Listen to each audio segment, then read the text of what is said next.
की कोई गलती नहीं थी, मगर इस सब का अंजाम बहुत बुरा हो रहा था।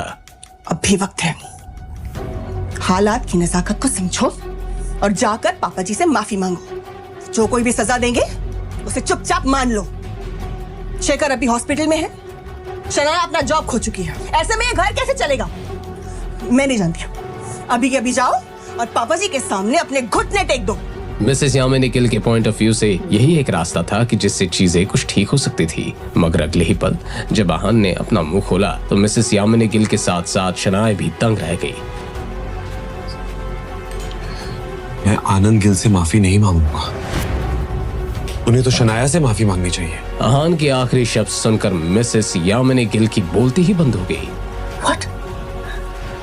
तुम्हारा दिमाग ठीक है? मुझे लगता है तुम्हारा दिमाग खराब हो गया है। मॉम, आप मानो या ना मानो, आनंद गिल शनाया से माफी मांगेंगे, उन्हें माफी मांगनी पड़ेगी। ये कहकर आहान अपने कमरे की तरफ जाने लगा। आहान, आहान तुम कहना क्या चाहते हो? आहान साफ साफ बताओ। मगर आहान ने कुछ भी नहीं कहा। जवाब में बस आहान के कमरे के दरवाजे के बंद होने की आवाज आई।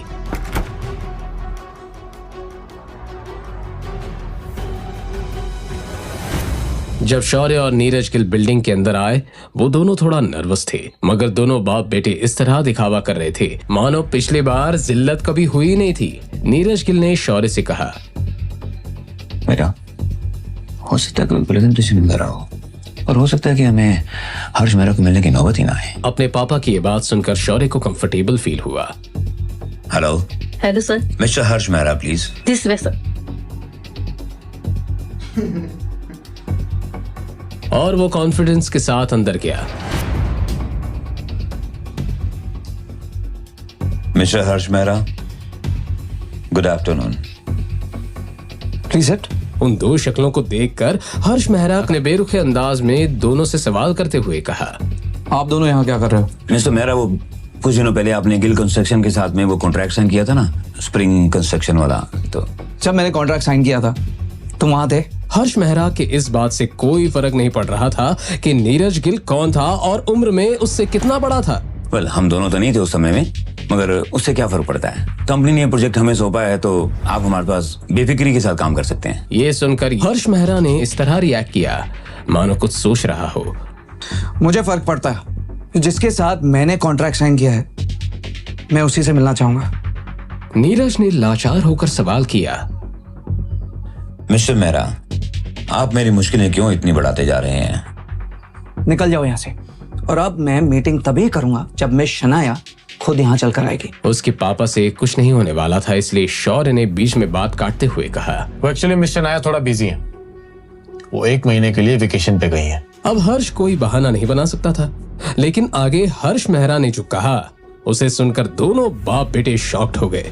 तो फिर कोई बात नहीं, वो जब वापस लौटेंगी काम तभी शुरू होगा और मैं उनके लिए वेट कर सकता हूँ। क्या आप अपनी पर्सनल प्रॉब्लम के लिए काम को लेट करेंगे?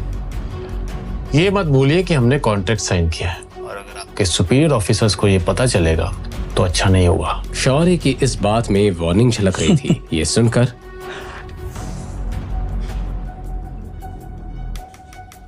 तुम मुझे धमकाने की कोशिश कर रहे हो? मिस्टर मेहरा, हम आपको धमकी देने की कैसे कोशिश कर सकते हैं? बात तो यहीं खत्म हो गई थी। हर्ष मेहरा ने वापस से अपनी फाइल पकड़ी और बाप बेटे की इस जोड़ी को जानबूझकर नजरअंदाज करते हुए कहा, तो अगर ऐसी बात है तो निकल जाओ और अगली बार मैं शनाया के बगैर वापस मत आना। लीव। शौर्य और नीरज एक बार फिर से इस कंपनी में बेइज्जत हो चुके थे।